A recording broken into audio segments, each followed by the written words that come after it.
STN news में खबरों का सिलसिला जारी है। चलते हैं खबरों की जानिब। नाजरीन, आप देख रहे हैं एसटीएन न्यूज़। आज हमारे सिंध के मशहूर अलगोज़ा के उस्ताद गुलाम नबी सोलंकी आज हमारे स्टूडियो में मौजूद हैं।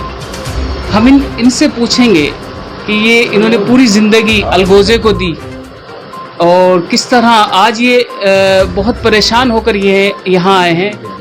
इसलिए परेशान होकर आए हैं कि ये बीमार हैं, इनकी कोई हेल्प नहीं कर रहा।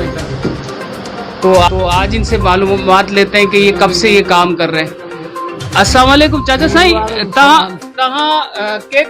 जो नालो छा है? साईं मुंहिंजो नालो गुलाम नबी फ़कीर गुलाम नबी सोलंकी।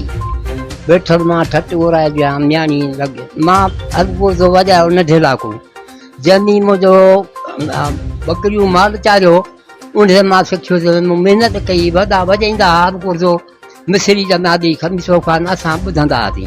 जंहिंमें असां हेॾी ताईं असां जी जेको फन आहे वॼायूं पिया था।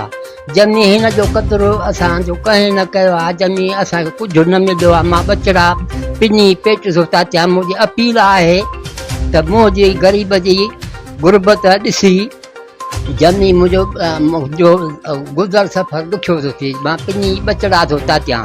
मूंखे पुटु पही आहे कोन बाबा।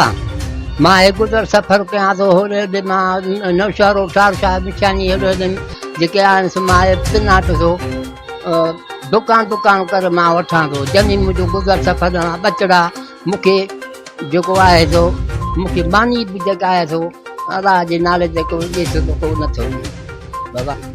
मुंहिंजो इहा गुज़र सफ़र ॾुखियो आहे। साईं असांखे मां नंढे लाको आहियां छोकिरा मुंहिंजी हींअर 73 थी थी 73 खनि थी थी। मुंहिंजो ठठ गोरा म्याणी। हा ठठ गोरा जी